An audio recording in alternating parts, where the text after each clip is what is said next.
You pour a bowl thinking it's a fresh start.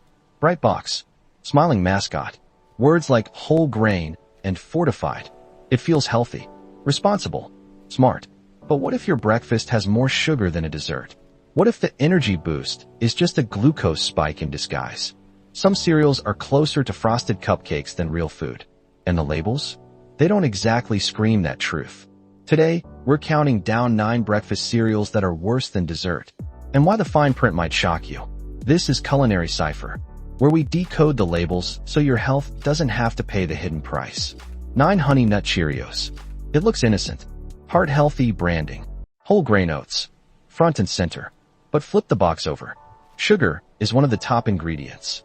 And Honey Nut Cheerios contains significantly more sugar than the original, plain version.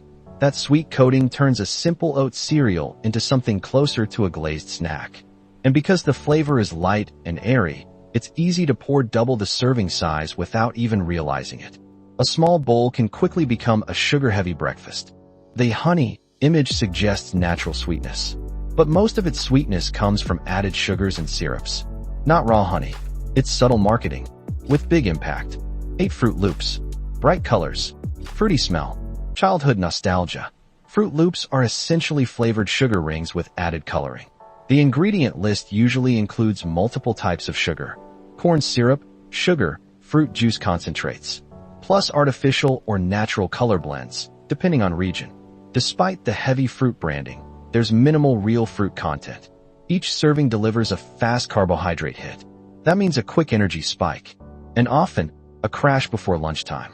If you're eating this daily, it's more like starting your morning with candy. Like dessert in a cereal bowl. 7 Cocoa Puffs.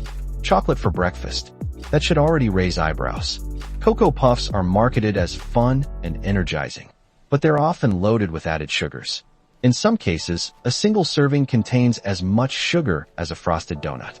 The chocolate flavor makes it feel indulgent, and when the milk becomes chocolate-flavored, kids love it. But that chocolate milk effect is just sugar dissolving into your drink. It's not just about sugar quantity. It's about frequency. A daily chocolate cereal habit stacks up fast over weeks and months. 6 Frosted Flakes. They're great. That slogan stuck for a reason. But Frosted Flakes are essentially corn flakes coated in sugar. The base cereal is simple. The frosting is not. That sweet layer dramatically increases total sugar per serving.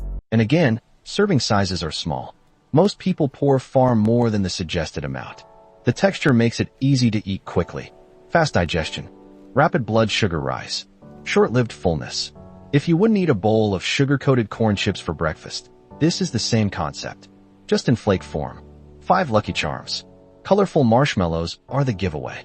Lucky Charms combine sugar-coated cereal pieces with dehydrated marshmallow bits. That means refined grains plus concentrated sugar puffs in one bowl. The marketing leans heavily on whole grain messaging. And technically, whole grains may be present, but that doesn't cancel out high added sugar levels.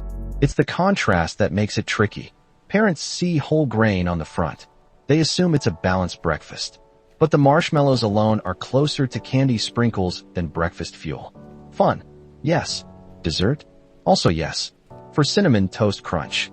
This one does not hide what it is. No neon colors. No marshmallows. It feels simpler. More wholesome. Less artificial. And that's exactly why people underestimate it. Each square is essentially a mini cinnamon sugar cracker. It's heavily coated in cinnamon sugar dust. The flavor is addictive. Crunchy. Sweet. Slightly salty. A flavor combination that keeps you reaching for more. In many comparisons, Cinnamon Toast Crunch contains as much sugar per serving as packaged cupcakes. Yet it's positioned as breakfast. The label may highlight vitamins and minerals, but fortification doesn't erase the sugar load. Before we get to the final cereals on this list, here's the bigger question. If a cupcake had vitamins added to it, would you call it healthy? That's the psychology behind fortified sugar cereals. If you appreciate breakdowns that go beyond the front-of-box marketing and actually decode what you're eating, this is exactly what we do here. Culinary Cipher, we don't follow food trends. We decode food truth. Now let's get into the cereals that don't even pretend to be healthy. They're essentially dessert in a box. 3 Captain Crunch. Crunchy. Sweet. Iconic. Captain Crunch cereals are known for intense sweetness. Some versions are so sugar-dense that they leave your mouth feeling sugar-coated. The ingredient list often includes multiple sweeteners. That's a common tactic. Instead of listing one sugar at the very top, manufacturers split sugar into different forms so it doesn't appear as a singularly dominant ingredient. But chemically, sugar is sugar. Add to that refined grains and minimal fiber, and you've got a recipe for quick hunger return. You feel full for a short window, then you're reaching for snacks before noon. It's not sustained energy. It's a sugar roller coaster. 2 Reese's Puffs. It's peanut butter and chocolate for breakfast. If it sounds like dessert, it probably is. Reese's Puffs are essentially candy-inspired cereal pieces. The flavor profile mirrors the famous peanut butter cup. Sweet, rich, chocolatey, and the sugar content reflects that inspiration. Yes, it may contain whole grain corn. Yes, it's fortified. But is it nutritionally balanced? Or is it closer to eating candy-coated cereal balls? The branding leans into fun and indulgence. That's honest. But many shoppers still view it as a standard breakfast option rather than a treat. That's the issue. 1 Frosted Mini Wheats. This one shocks people the most. Frosted Mini Wheats have a strong health halo. High fiber, whole grain wheat, often marketed for digestive support. And to be fair, its fiber content is higher than most cereals on this list. So why is it number 1? Because of the frosting. The sugar coating on each shredded wheat biscuit adds a surprising amount of sweetness. When you compare sugar per serving to some desserts, the numbers get uncomfortably close, especially once realistic portion sizes are factored in. Here's the psychological trap. People assume it's healthy because it contains fiber. That health halo effect can lead to bigger bowls and second servings. More sugar, more calories. It's not that fiber is bad. It's that frosting plus fiber doesn't magically equal balanced nutrition. And that's the bigger lesson in this entire countdown. Breakfast cereal is one of the most aggressively marketed foods in the grocery store. The boxes are bright. The claims are bold. Words like whole grain, natural flavors, and fortified dominate the front panel. But the real story is on the back. The added sugars per serving. The serving size. Ask yourself how much you actually pour. Check the ingredient order.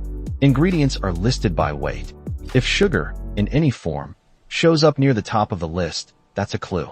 Also, pay attention to fiber and protein.